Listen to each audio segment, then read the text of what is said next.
कहते हैं मोहब्बत एक एहसास है जो हर इंसान अपने जीवन में एक ना एक बार जरूर महसूस करता है। पर क्या होगा जब वही मोहब्बत आपकी जान की दुश्मन बन जाए? तो चलिए जानते हैं प्यार के पीछे छिपी एक कातिलाना दास्तान को।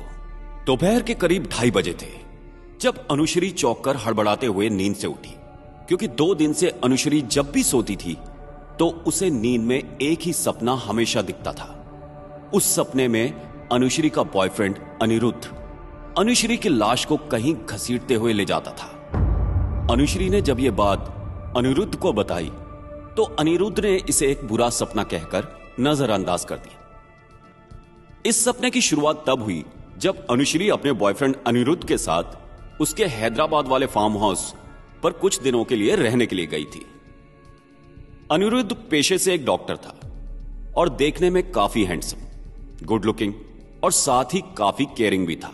अनिरुद्ध की मंथली इनकम भी काफी अच्छी थी।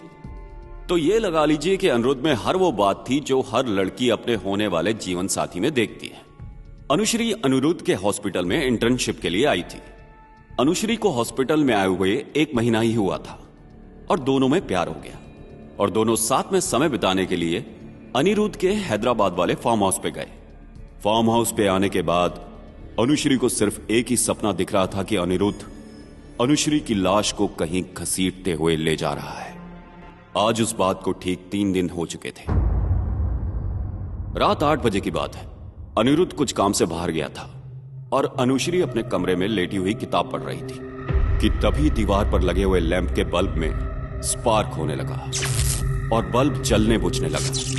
फिर एक अजीब सी आवाज करके जोर से फट पड़ा और उसके तुरंत बाद दीवार पर लगी पेंटिंग अपने आप हिलने लगी और धड़ाम से नीचे आके गिरी। ये देख अनुश्री की सांसें जैसे मानो रुक सी गई और हाथ पैर कांपने लगे।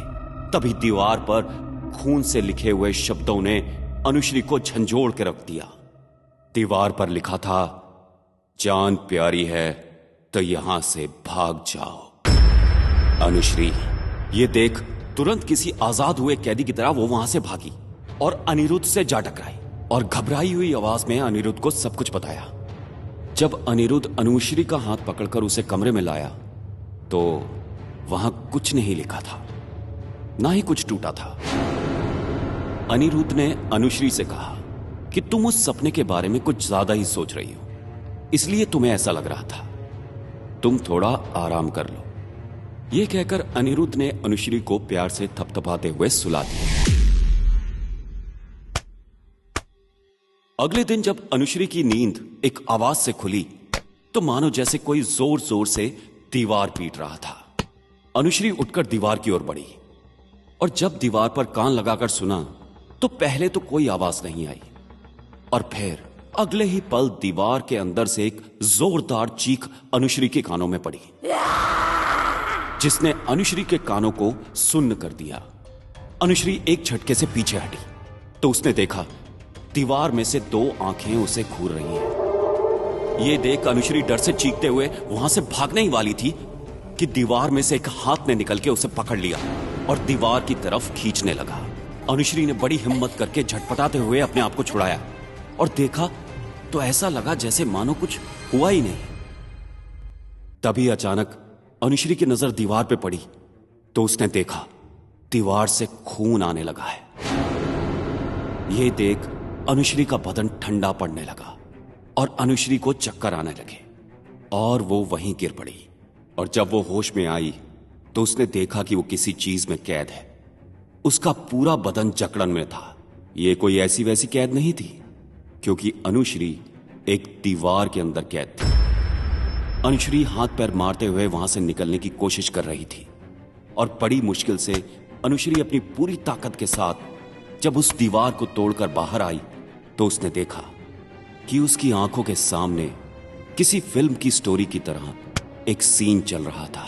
कोई लड़का एक लड़की के सर पर किसी भारी चीज से बुरी तरह वार किए जा रहा था जब तक कि वो लड़की अधमरी नहीं हो गई। और जब वो लड़की लहूलुहान हो गई तो वो उसे जमीन पर घसीटते हुए उस कमरे में ले आया जहां पर अनुश्री रह रही थी। और फिर उसने उस कमरे की दीवार तोड़कर उस लड़की को उसमें दफन कर दिया। अनुश्री चीखी और चीखती ही रही, क्योंकि वो लड़का कोई और नहीं, अनिरुद्ध ही था। लेकिन सवाल यह था कि वो लड़की कौन थी।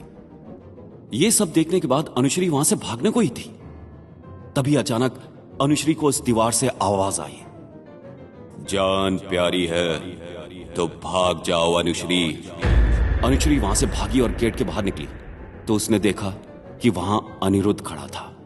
अनुश्री भागती हुई अनिरुद्ध के पास गई और उसे सब बताया।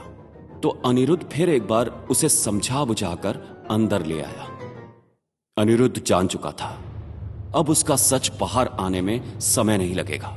अनिरुद्ध टेबल पर रखा फ्लावर पॉट उठाकर अनुश्री के सर पर मारने ही वाला था, तभी किसी ने ताकत से अनिरुद्ध का हाथ पकड़ लिया और फ्लावर पॉट को जमीन पर गिरा दिया। यह देख अनुश्री समझ चुकी थी कि इस सब के पीछे अनिरुद्ध का ही हाथ है।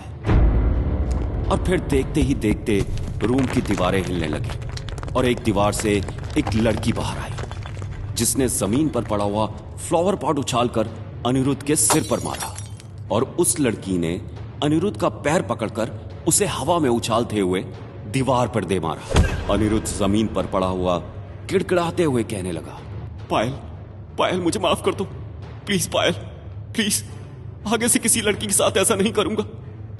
अनिरुद्ध ये सब कहते कहते जैसे ही उठकर भागने को हुआ तो वही दीवार जिससे पायल निकली थी वो धीरे धीरे कर जमीन पर गिर पड़ी और फिर पायल अनिरुद्ध को घसीटते हुए उसी दीवार की जगह पर ले आई और कहने लगी, बहुत शौक है ना लड़कियों को फंसा के काम होने के बाद उन्हें दीवार में चुनवा देने का। ले, तू भी इसी तरह मरेगा। और फिर धीरे धीरे करके अनिरुद्ध भी दीवार में दफन हो गया और इसी के साथ अनिरुद्ध की मौत हो गई। पायल ने अनिरुद्ध से अपनी मौत का बदला ले लिया और अनुश्री को अनिरुद्ध का अगला शिकार होने से बचा लिया। शायद ऐसे ही कुछ लोगों की वजह से इंसान हर प्यार करने वाले को शक की नजर से देखता है।